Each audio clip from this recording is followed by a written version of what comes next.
Hey, welcome to the channel. Here in the video, we will share the details for Fire TV or Prime Video error code default.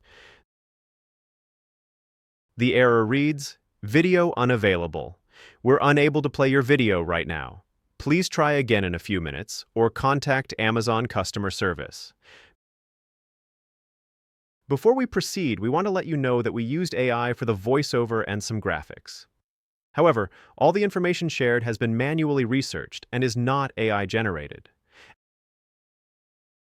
As per our research, the error comes when users try to stream content on Prime Video.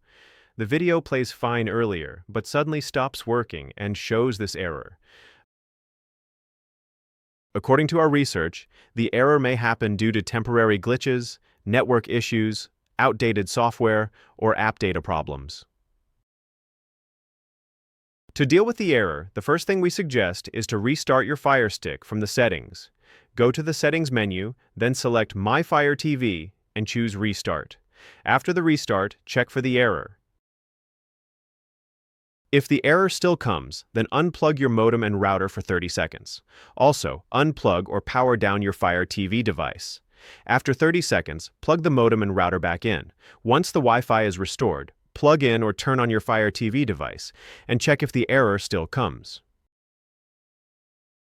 If the error still persists, then update the software on your Fire TV stick. Simply go to Settings and select My Fire TV, then choose About, and click on Check for Updates. If an update is available, install it and check for the error again.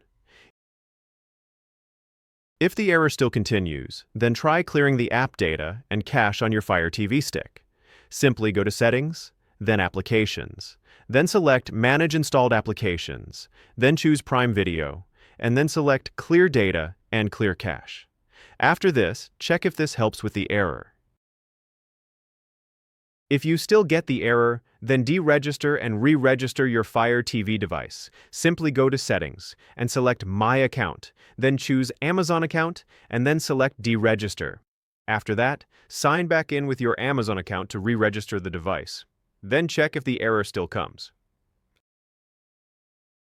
At last, if the error still persists, then go to Settings, then select Device and Software, then select About, and select Check for Updates to make sure your device is updated. Once done, check if this resolves the error. That's all for the video. If this video helped, don't forget to like, share, and subscribe. Have any questions or issues? Drop them in the comments below. Thank you.